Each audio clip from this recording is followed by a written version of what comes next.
Welcome everyone to this City of South Perth Library's live Words with Wine event tonight. My name is Tamara and I'm the librarian in charge of events here at the City of South Perth Libraries. But to begin with, I would like to acknowledge the traditional custodians of the land that we are meeting on, the Whadjuk people of the Noongar Nation. I acknowledge and respect their continuing culture and the contribution that they make to this city and this region. All of our Words with Wine online events are recorded and you can watch them back again on the City of South Perth YouTube channel.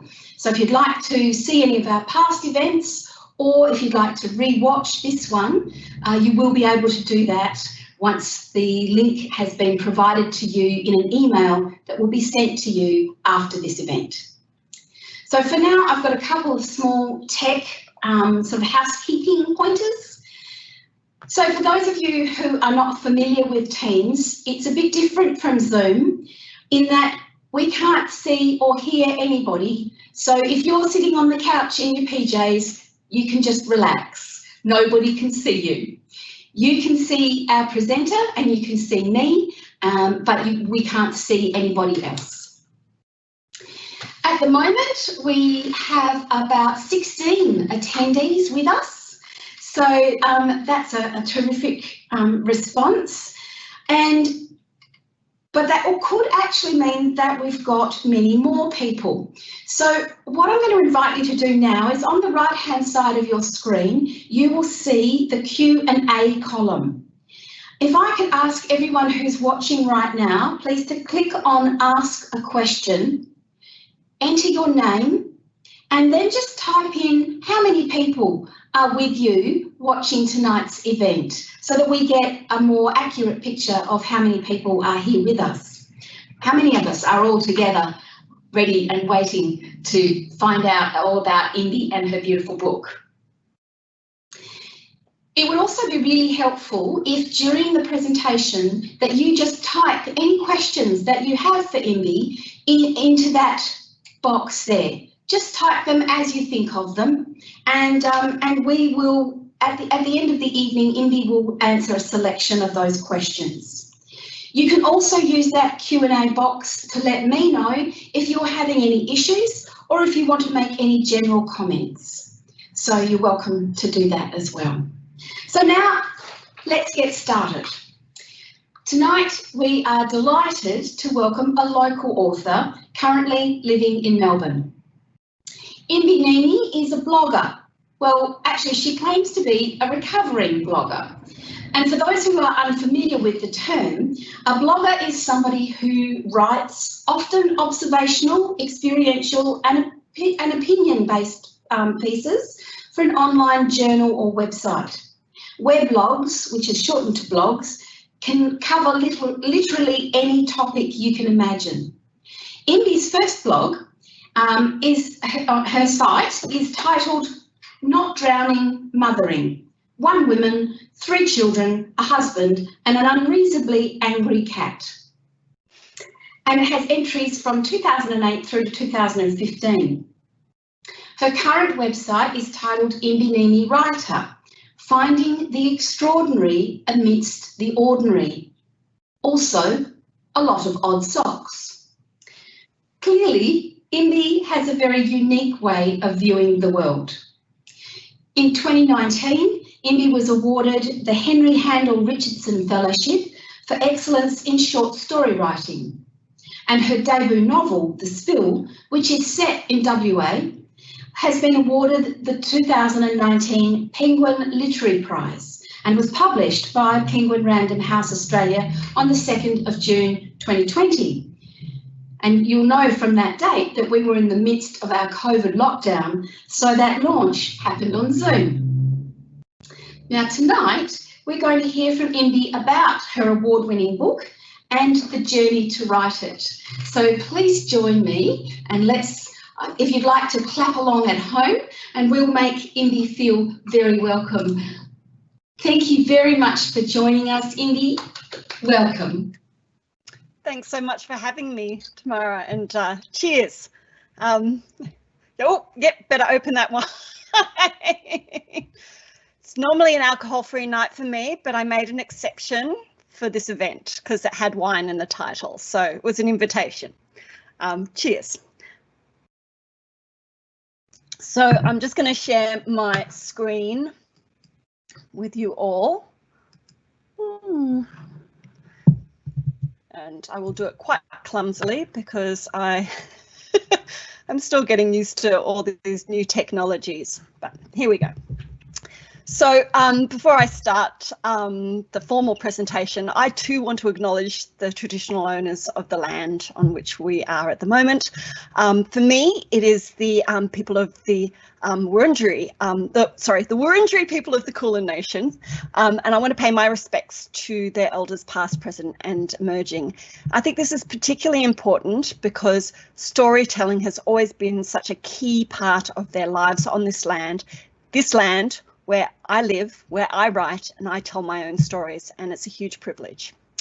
So here we go. So I am Imbi Neeme, author type person.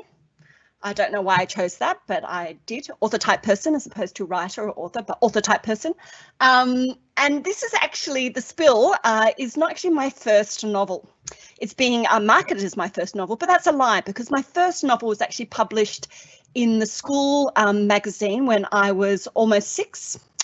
I remember very clearly the excitement of having this idea that I wanted to put down on paper, this story that felt so long. It was a whole book and it was published in the Myola. And a few years later, I looked back at this book that I had written and realised that it was just a sentence. But hey, what a sentence! I'll do a little reading now. The Funny Planet.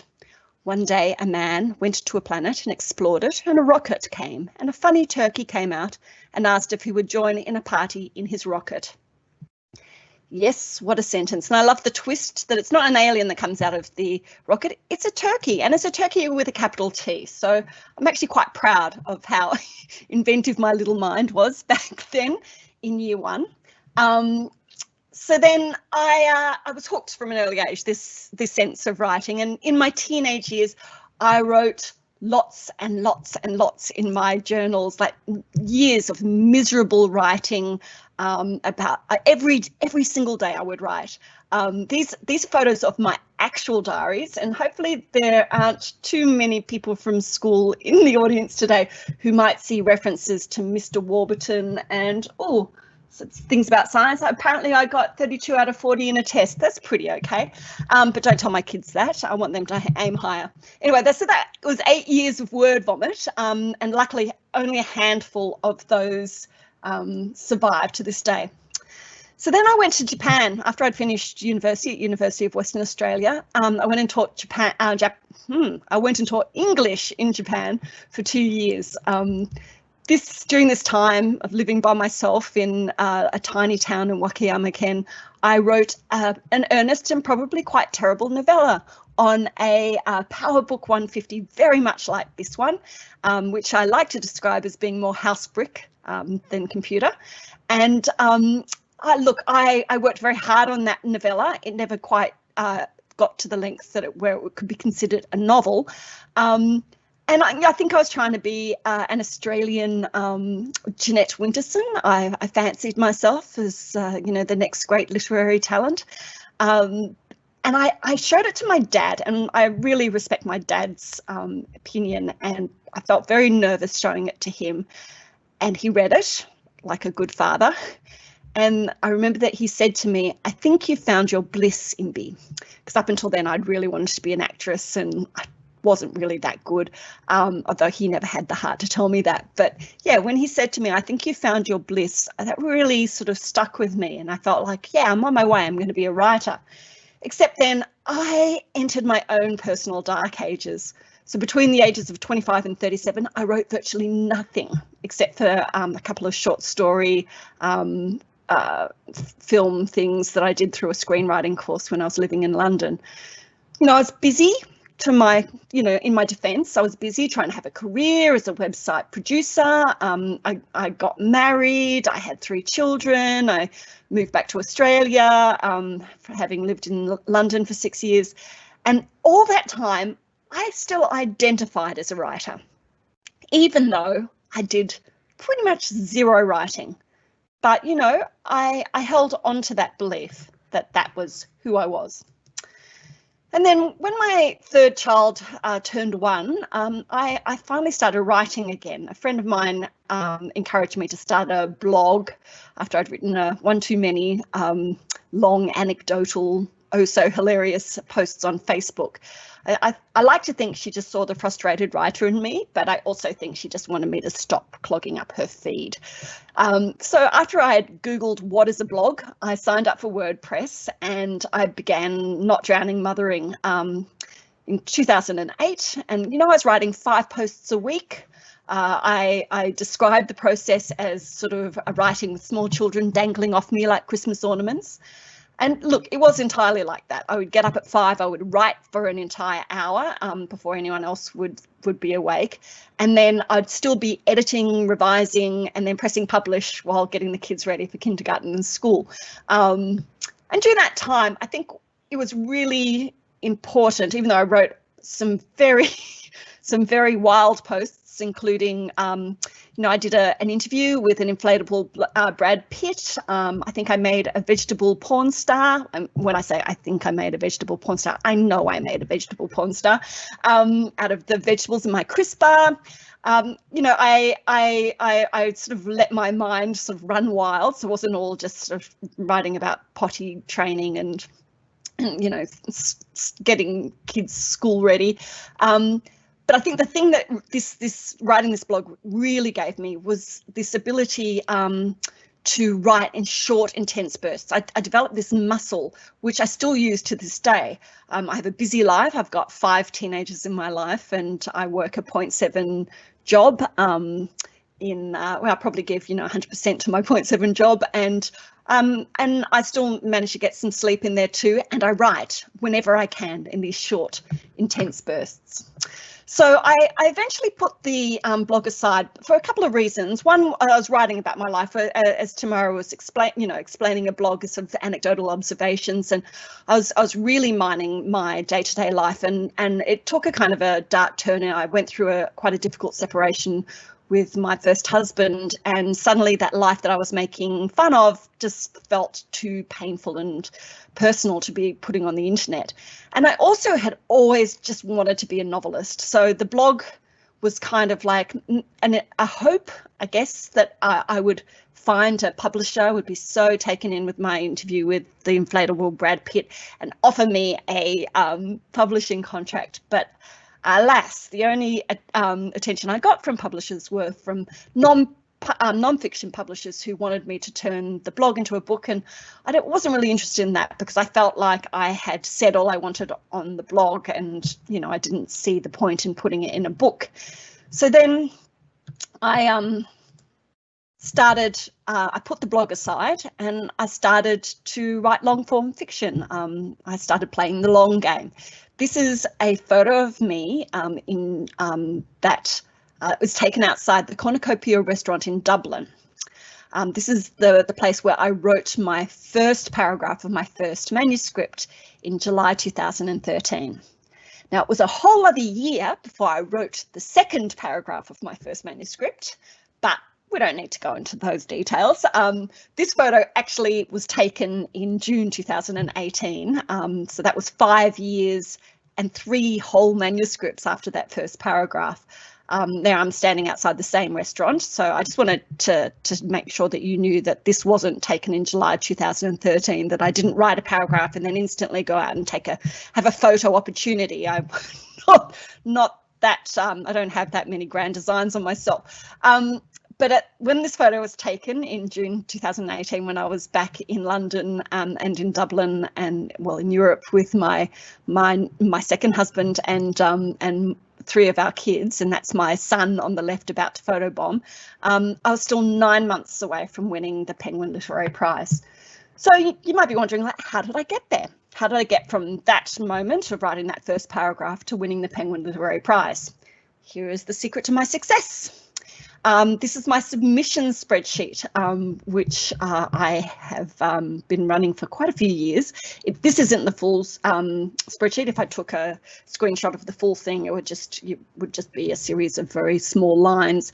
It's probably about a third or maybe up to a half of it. If you look down the left-hand side, you'll see a whole heap of grey. So every time I submitted to a prize or a competition or a publisher or a literary agent, I would track the announcement dates and the results and what I'd actually submitted in this spreadsheet. And the grey represents all of my rejections. The yellow is where I was longlisted or shortlisted or sometimes just got a nice email back. I considered that a success.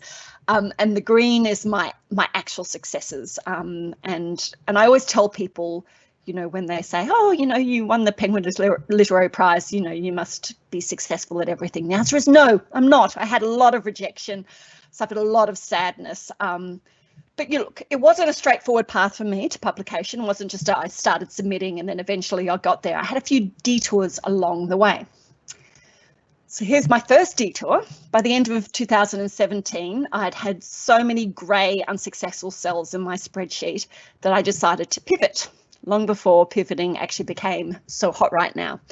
I turned back to short story writing in the hope of reconnecting with my love of writing and maybe even getting a few wins on the board, or runs on the board, I guess. It had been over 25 years since I'd last written a short story. That was back in university.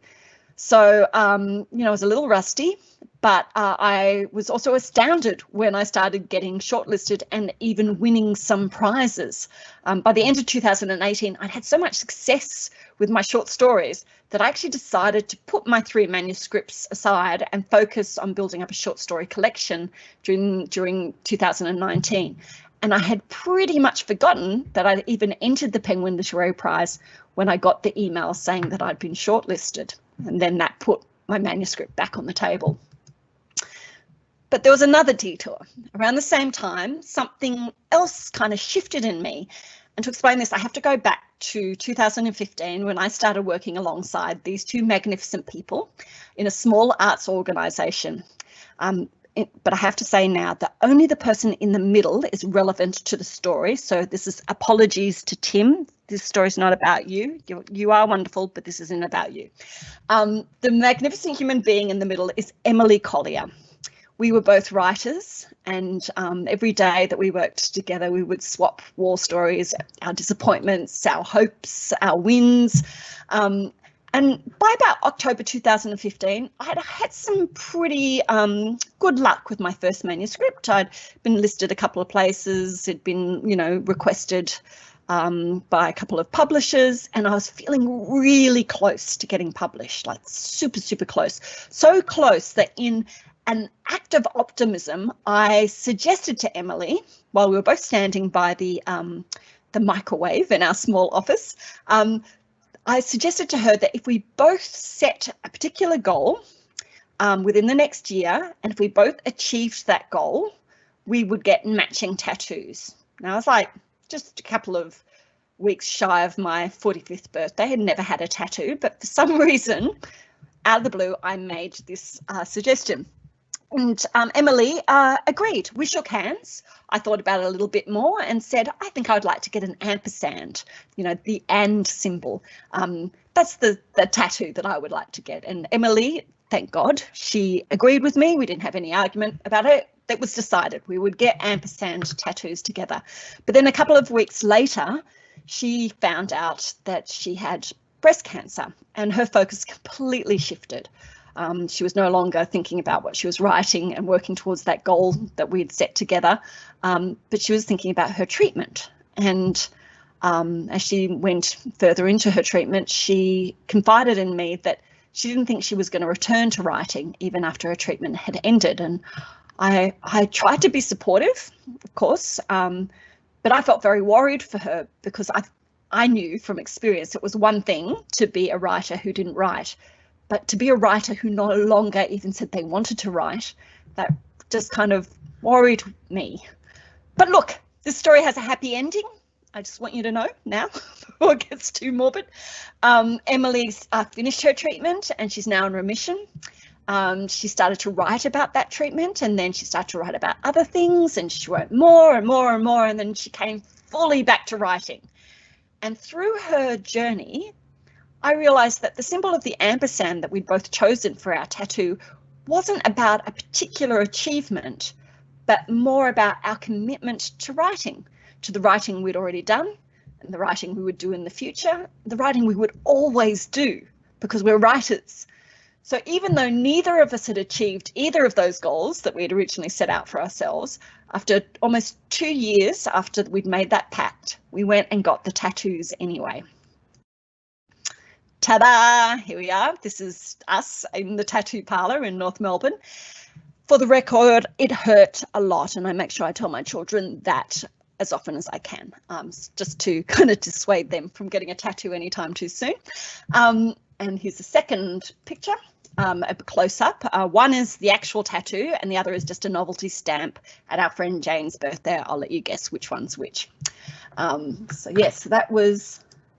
Oh, hang on, I'm skipping. Oh no, skipping aside. Oh, see, what did I tell you about my technical wizardry? I do swear that my mouse is actually haunted, because it really occasionally just takes over. I think it's like skip to the end. This is boring. Anyway, so here we are. I've got to the point where I'm winning the Penguin Literary Prize. But just to recap, so I've given up on my novels, but I'd made a renewed commitment to writing and my love of just doing it. I was a freshly inked badass, ready to jump into my short story collection. And then I got the news that I'd been shortlisted, and I was 1 out of 5 out of a total of 400 manuscripts that was shortlisted. Sorry, that's the 5 that were shortlisted and the 400 that were entered, just to be clear on the maths. And then I wait.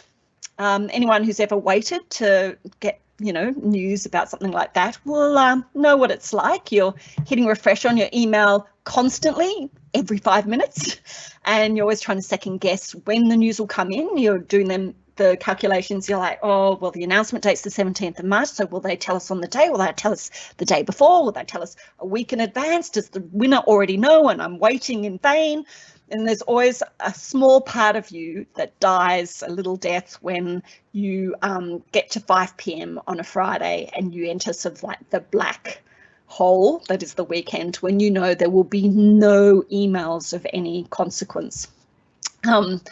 So it was on such a weekend, on a Sunday afternoon, when I was sort of just idly checking my email while my eldest stepdaughter was describing the plot of The Shining to her sister, when I got an email from Meredith Curnow. And I recognised the name, but, wasn't really concentrating. I certainly wasn't expecting the email from the Meredith Curnow. I thought, here's an email from a Meredith Curnow. I opened it and there's this coy little question that said, how do you feel about winning the Penguin Literary Prize? And I gasped so loudly when I worked out what was happening. My stepdaughter thought she just spoilt the ending of The Shining for me. And for the record, she hadn't. And also for the record, I felt really, really, really good about winning the Penguin Literary Prize. We immediately abandoned all our plans for the day and went for lunch instead. And it was during that lunch that I went to the bathroom, too much information here, and I saw my reflection for the first time since I found out I'd won the prize, and I took a photo. And this is the point where you pretend you haven't seen the photos before because of my lack of technical wizardry. And here I am. I was overwhelmed with joy, as you can see in this photo. Had to sit on that feeling for a couple more weeks, which, as you can imagine, with all that happening in me, was pretty hard to not tell everybody that I met on the street that I just won the Penguin Literary Prize. And then on the 17th of March, St. Patrick's Day, my second husband is Irish, so I think that's a lucky sign. I flew to Adelaide at a time when we could still fly to other states. Here in Melbourne, we can't go anywhere. And I went to the Leading Edge Books Conference, which is a conference for independent booksellers.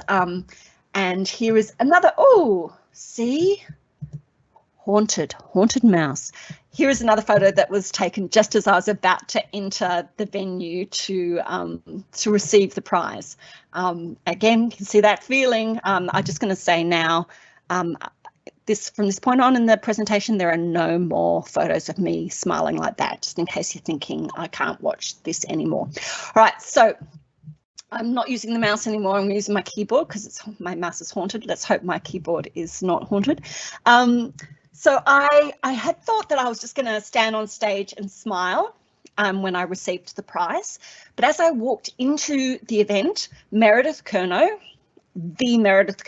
from the email, who I just met in the flesh for the first time and was now my publisher, as well as the convener of the prize, casually asked me, would you like to say a few words? And I was shocked because no one had said I'd have to make a speech. And as a writer, I do need to write things down. Otherwise, I start talking about how my mouse is haunted and that kind of thing. I just go off on one of my inflatable Brad Pitt tangents.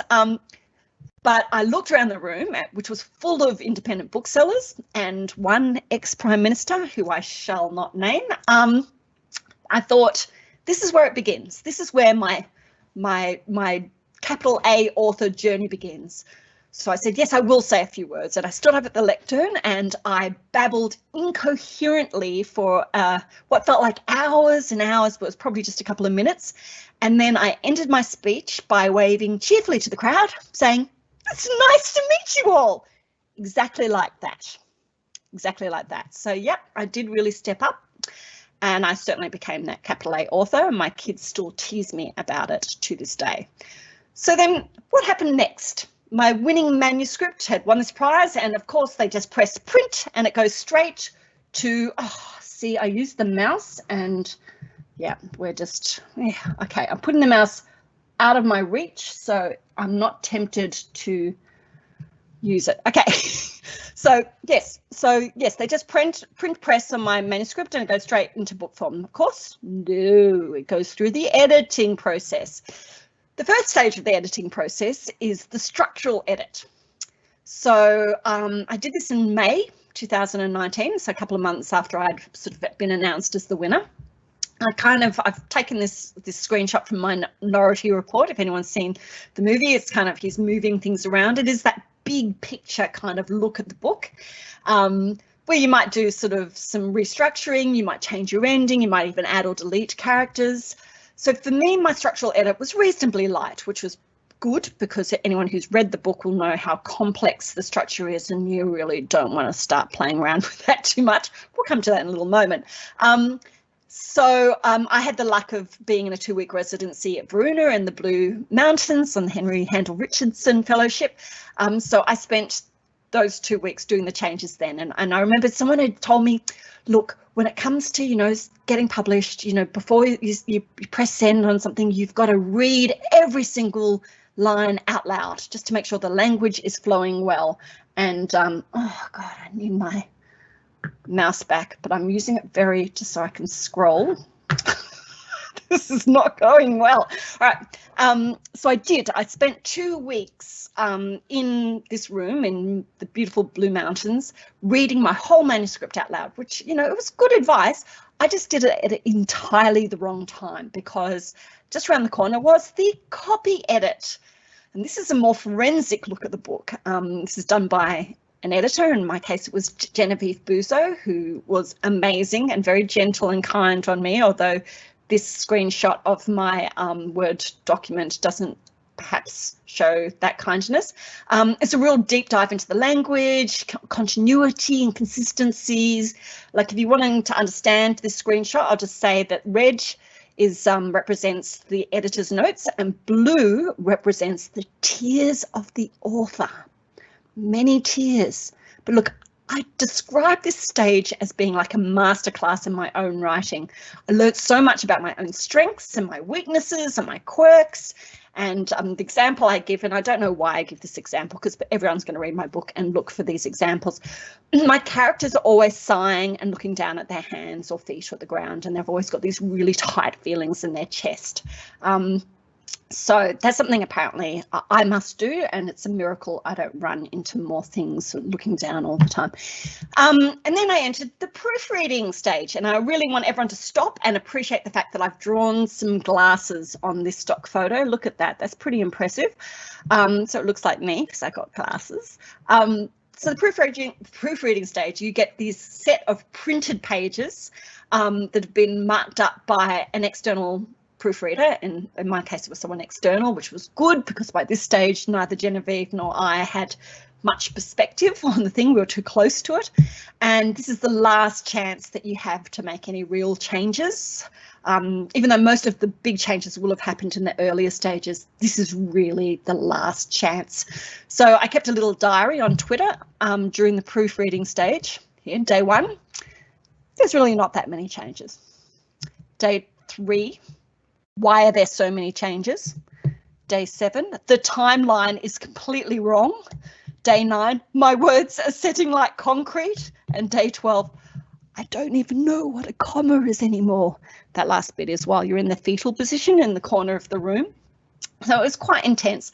I also would like to point out that between the copy editing stage and this stage, I got married. So we had a wedding with up to like 150, almost 200 people that we had planned ourselves, and had international interstate guests descending on us from descending on us in Melbourne. So it wasn't the perfect kind of partnership. I would not recommend it to any other debut writer.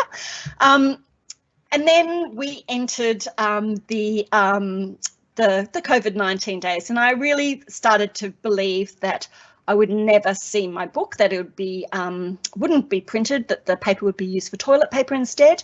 And then one day in late April, a box arrived, and this is what happened. And you won't be able to hear the sound, but hopefully you'll get enough of a feeling. Or you might be able to vaguely hear the sound.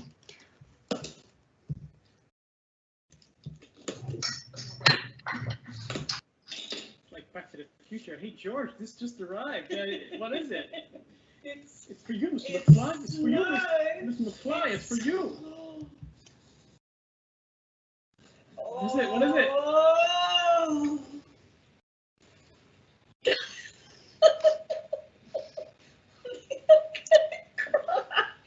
Oh my gosh.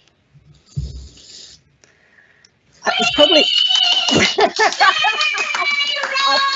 Tamara, thank you. It's probably really vain of me to say this, but I never get sick of watching that video, even though I look really frumpy in that dress and cardigan. I just like the happiness of holding my book. I'm almost 50 years old and I'm holding my first book in my hands.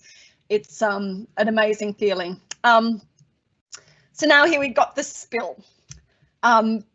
The elevator pitch for the spill is no two people ever experience or remember the same thing in the same way, especially when they're sisters. So that's what I tend to tell people if they ask me what's the book about. The second question people tend to ask me about the book is, does it really come with a free cup of tea? And after we establish that logistically that's impossible, we move on to the next question, which is what inspired the book?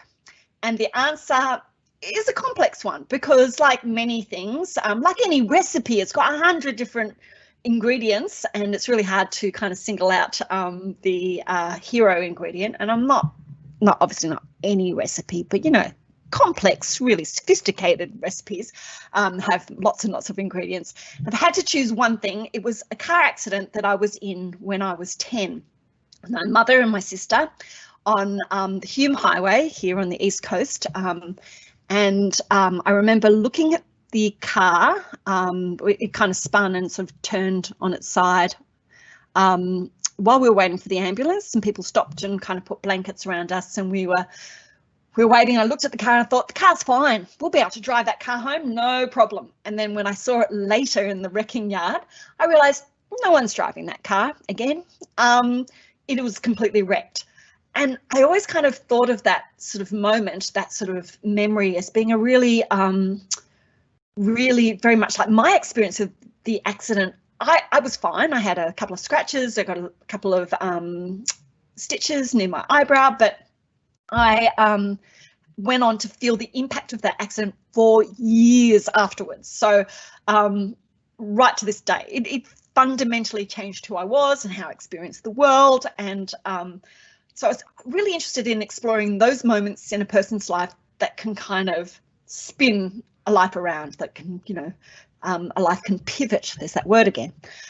So that was the sort of the starting point. That was the seed of the novel. I wanted to explore, you know, the idea of having these two fictitious sisters and their fictitious mother, not fictitious to them, but just fictitious in the world, and put them in the car accident, and then start asking questions like, where had they come from? Where were they going? Why did they crash?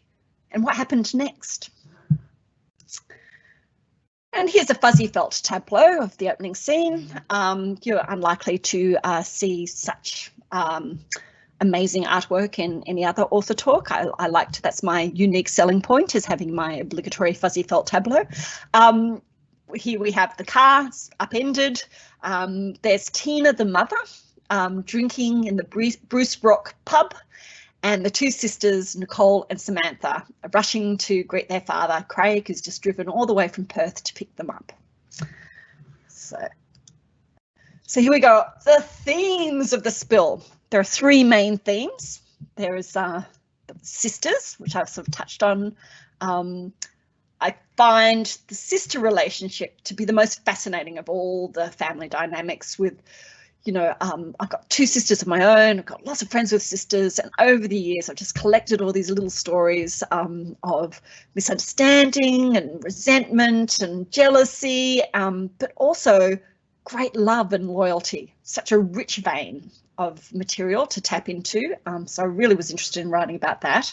I was also interested in writing about memory, and that difference, that kind of gap that sort of happens and sort of grows between what we actually experience at the time and then what we choose to remember. And I use the word choose because I think we all kind of, like editors of our own lives, we sort of conveniently sort of drop away some of the facts that might not suit the narratives we like to tell ourselves about our lives. So yeah, that gap between what we experience and what we remember, really wanted to explore that. And then alcoholism, a jolly theme if ever there was one. This was not something I set out to do. I just, through exploring the characters, I sort of came to explore alcoholism, but not in a black and white kind of alcohol is bad, because I don't think alcohol is always bad, she says with her glass of wine. But I think it can be very bad for some people and the loved ones around them. So I kind of wanted to explore that spectrum of people's experience with alcohol. And so they were the three main themes. So then this is a special slide that I've put together just for this audience, which is my only sort of online event that I'm doing in Perth, from Melbourne, from locked down Melbourne. So the book is set in Perth. I am a Perth girl. I was born in Perth. Oh, there we go. Haunted. So I did half my schooling in Perth. I did my arts degree at UWA. Here is my year 12 tutorial class at Mount Lawley Senior High School. And here I am, intense and brooding, probably freshly had just written in one of my miserable journals, or maybe I'm just bored. And here is a photo of me and my dear school friend Annie on one of the many trips to Rottnest that I have taken in the past that informed my Rottnest chapter. And here is a photo of the actual ticket to the actual Year 10 River Rock that's referenced in the spill. I was so excited to find that, as John Lamb, who's my former maths buddy and owner of the 96 FM jumper that is actually featured also in the spill, as he said to me about the River Rock, he said, I don't think it would get past a risk management plan now. Yep, all those 15-year-olds on a boat on the river certainly would not. Speaking of 96 FM jumpers, here is one. I don't think this is John Lamb's, but it is. I just had to have a photo of one because again, it's another small little reference in the spill, and there could be no discussion about sense of place in the spill without this photo, which is the Gobbles nightclub bus, which I was regularly harassed by when walking through the streets of Northbridge when I was sort of 19, 20. So yeah, it really was very important to me that I wrote a book that mentioned the Gobbles party bus. So there we go. So setting. And now we come to structure. This is a really good example of how I like to make things difficult for myself. I describe the book as being a club sandwich that is also a jigsaw puzzle. And people go, why would you say such a thing about your own work? Well, I'm going to explain it by first explaining the club sandwich metaphor. I had this idea of, using this accident and starting the book immediately after the accident and ending it with the time just before the accident, and with the accident itself as the book's midpoint. So if you think about the book like a club sandwich, which I hope you're now doing, not just because there's a picture of a club sandwich in front of you, those 3 chapters are the layers of bread. I then wanted to have this kind of present day narrative, which is when the girls are older, they're in their 40s, their mother has just passed away. That's the meat of the story, so the present. And then I also wanted to kind of layer the story with chapters from the girls' past, which is like the lettuce, tomato and mayonnaise, and slowly build up a kind of a picture or a sandwich of how the 2 sisters in the story were impacted by the car accident. And you may be pleased to know that the club sandwich metaphor ends here. So, but now we go on to the jigsaw metaphor. So many metaphors. So with those past chapters, I treat it like this huge jigsaw puzzle. It's in my head. All my memories are just like this huge box of unconnected jigsaw pieces. So it felt like a really good literary device to sort of hand the reader one piece at a time so that they can slowly sort of build up this larger picture. So how did I write this club sandwich jigsaw? Well, it's time for another spreadsheet, of course. So I'll just explain it quickly. On the left-hand side, the columns allowed me to look at the chapters in the order in which they appeared in the book, but also in the order in which they happened. And I use the word happened, obviously fiction, it didn't really happen, but you know what I mean. The book is made up of of 100 tiny mysteries. So the blurred bit of the spreadsheet tracked which mystery was introduced, progressed or resolved in each chapter to make sure that each chapter was kind of earning its place in the larger book. And on the right, I kept track of the characters' ages and where they were living at the time. This is a lot of information to try and hold in a brain. So I really needed the spreadsheet in order to make sure that I was sort of, getting it right. So to summarize, you'll be glad it's coming to an end. The spill is about sisters, it's about memory, it's about alcoholism, and it's also a sandwich jigsaw that's managed by a giant overcomplicated spreadsheet. Please borrow it from the library or buy it from your local bookshop. They need your business. I need your business. I'm not going to sound too desperate here. I'm going to keep it professional. But here I am hugging a giant penguin and my final slide saying thank you for having me, City of South Perth Libraries. So now I'll stop sharing my screen. And that worked. Yes. Well done, Imbi. That was really, truly, thoroughly entertaining. I just kept bursting into laughter, and I'm so glad I remembered to turn the mic off because otherwise everyone would have heard me. You should have kept it on because otherwise it's just me talking to a computer, just going, "Oh my God, I hope someone is laughing at this because." It's so embarrassing otherwise. But wait, thank you. Good laugh. Thank you very much. And you see what I mean, everybody? Imbi has such a unique view of the world and way of expressing things. I mean, it's just a wonderful way. You can even see with tonight's talk how much she's put into that and how she's very careful to provide a visual for what she's doing. She's not just about words, she's about words that create pictures. And then those pictures also expand out and you get these feelings. So it's I think it's a wonderful achievement. Your book is fantastic. Thank you so much for being here with us. Now I've got a few little questions here that I'd like to throw at you.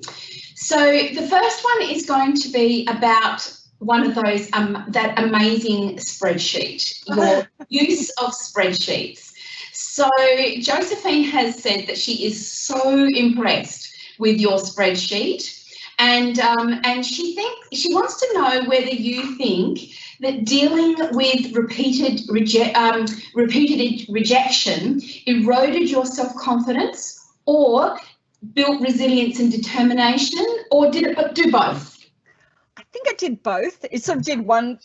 First, it kind of wore me down and made me think that maybe I shouldn't be writing at all, which is kind of the point where I started to focus on short stories. I thought maybe novels, even though that's what I've wanted to do all my life, maybe that's not my thing. Maybe short stories is the thing. But yes, it did. It kind of built up. I describe it as a callus, like you. And I'm really glad. I remember when my first manuscript, which got really close to getting published, got passed on, and I was devastated. But looking back, I'm really glad that I didn't get published then, because I think it would have in some ways come too easily to me, and I would have been like this big open wound walking through the world with my book out there. I think that having had all that rejection and all that sort of feedback and scrutiny of my work, and not always favourable, sort of helped me kind of develop this callus for having an actual work out there in the world. So I'm kind of grateful for all the rejection, even though it hurt a lot, like a lot. Quick, have a glass of wine. While you have a quick sip, we've got a question from Felisa, who's asked about how you design the narrative. And she's actually used the word puzzle, which is fantastic. So isn't that wonderful, your description? And she got that sense that there were pieces to a puzzle. But then she said there were very personal chapters, and she wanted to know, how did you balance the personal narratives with the factual pieces? Okay. So look, like all writers, I sort of inevitably cannibalize my life and the lives of the people around me. I'm sorry, I've been wanting to get one of those T-shirts that say, do not piss me off because you'll end up in my next novel, to wear at work. And Felisa actually works with me, so she's probably treading very, very carefully. So there are some very, and part of it, I want to keep some of it to myself, the things that were actually from my own life, and some are definitely heavily borrowed from my friends' lives or other stories that I've heard. So look, it's interesting when you are writing from a personal place. I always think that sort of like, was it tragedy plus time equals comedy? And I always say that life plus time, equals fiction. You get a kind of perspective on things that happen to you or to other people as the years roll on, and it kind of builds this kind of buffer between you and what happened. I want to say now that there's a question about whether or not the mother was drunk in the car accident, and my mother was not drunk. Like, she was not drunk. Legally, I'm obliged to say that, and probably her lawyers have joined the event tonight to make sure that I have said it, but no, she wasn't drunk. And but it's always fun taking something that's actually happened to you and then sort of twisting it into something else. And I really, really enjoyed. It was actually the first long form piece of fiction that I had heavily based on a personal incident, and so to start with something so personal and something that had actually happened and end up so far away from that, because Samantha and Nicole, the two sisters, are not like, their lives are nothing like my life, or my sisters' lives, but yeah, to have gone from that seed of truth into that place was amazing. Oh, your lights have gone off. Been staying too still, but anyway. Don't worry. I can still see you, okay, even if I'm sitting in the dark, Imbi. Okay. So listen, I am conscious of the time, and there is another question which is quite detailed. Yes. But before we get to that, I just want to let you know that a couple of people have let me know that they also laughed. So I wasn't laughing by myself. and it was very entertaining, so that's lovely. A number of people have commented that how creative and vibrant your presentation was tonight and how much they've enjoyed it, and they're really looking forward to reading your book. Oh, yes. The idea of a callus and building up that resilience and the feelings around the right timing of things. It's fantastic. So that people really appreciated that idea as seeing that, turning that into something positive. So I think the last question we'll deal with tonight is about characters. So there's two. There's one from Felisa and one from Lisa. Oh, Felisa. So Felisa has asked, she's made the comment that she thought it was really great that you were not judgmental about any character, but your characters themselves took sides and stated their opinions. And yet, you know, you sort of managed to manage that really well. And so she wanted to know, how did you do that? Because it made her think of Lawrence Durrell and his Alexandria Quartet, for those who are familiar with that. But she just wondered, what were the techniques that you used to make that happen? It's a really interesting question. It's always very, it's a real challenge when you're writing from one character's point of view, and they've obviously got their opinion of the people around them, but you want to reveal things about the people around them in a way that the reader can recognise things that the character themselves can't see. So it is it's a tricky act. And in terms of techniques, I don't know. I guess one of the things I try to do with all of the characters is give them space, and also, yeah, that thing about not being judgmental or taking sides. Having gone through a divorce and having gone through, you know, experienced a lot of judgment and a lot of taking sides, I think I have emerged from that experience of always trying to consider different sides to any story I get told. So in the past, when someone would tell me a story, I'd be like, what? But now I'm like, well, I wonder why they did that. You know, I stop and I consider before I jump to any kind of judgment. And it felt really important. I think with my kids, you know, I'm always trying to get them to be empathetic, and you know, it drives them nuts when they come home and say, oh, such and such said, you know, so-and-so, or so-and-so said such and such to me. And I'll be like, well, I wonder why, you know, what made them say that?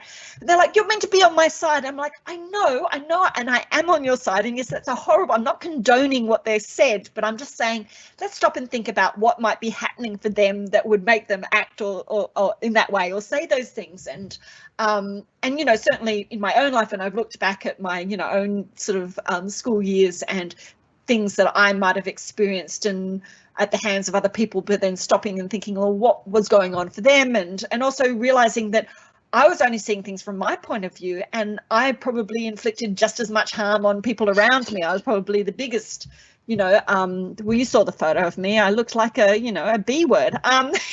Anyway, so it's just that always looking around and trying to turn things, or looking at things from all different angles. So yes, that probably was my technique, was trying not to be too narrow in my focus.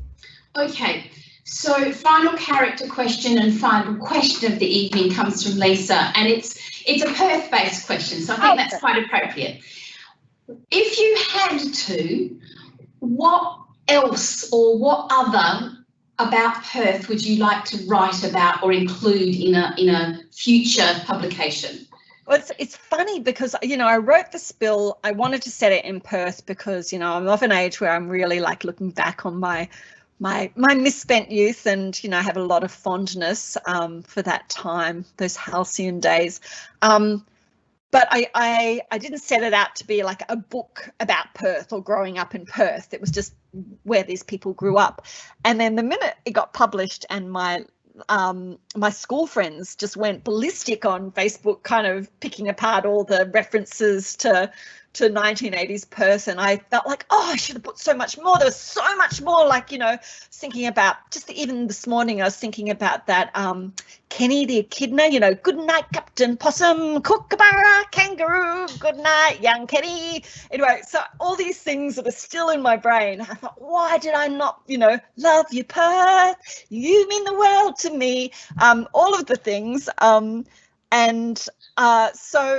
but I feel like I've kind of done my nostalgia book. I think if I was going to write about Perth again, I'd like to write about my university days, because I don't even know, none of the characters in this book go to, you know, university, and my 4 years at UWA were just the most glorious.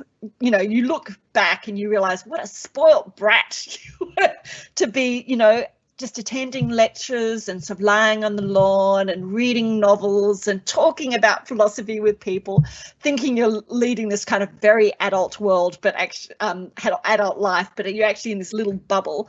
I think that's what I'd really like to write about, but I don't know when that will happen. Well, I think say goodbye. Oops, that clicked across a bit fast. We'll just send Imbi live so that she can say goodbye. Good night, Imbi. Cheers, everyone. Thanks so much for coming, and thanks, Tamara, and the City of South Perth Libraries for having me. Well, you are so welcome. I'm sure we're going to get some absolutely fantastic positive feedback from your talk. It was so interesting and so well put together and so funny.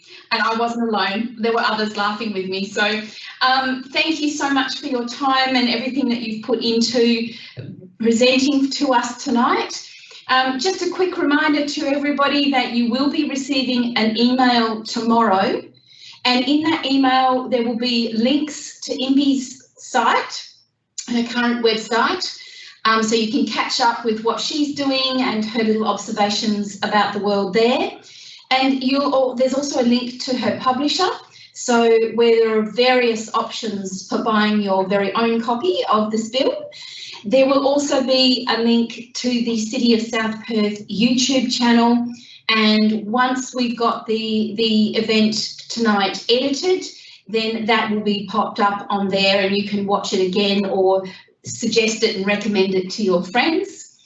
There's also, because we rely on your feedback to inform us about our events and how we could improve or expand, or any other ideas that you might have for events through the City of South Perth and the library, we send you a survey. I promise, Scouts Honour, it only takes 5 minutes. And there's a couple of questions there that are demographic questions, you know, age range and postcode and that kind of stuff, so you can whip through those. There's also a box where you can just write whatever you think, so you can give us your own thoughts without having to sort of pick one of the things that we've selected. But I really encourage people to give us that feedback. It's the only way that we can know about your experience and how it was for you. So that email is going to hit your inbox tomorrow afternoon. So that brings us at 7:58 to a close of this evening. So please just join me in one final farewell to Imbi. Thanks again. And best of luck with all of your writing in the future. Best of luck with the spill, with sales. And thanks, everybody. Good night. Good night.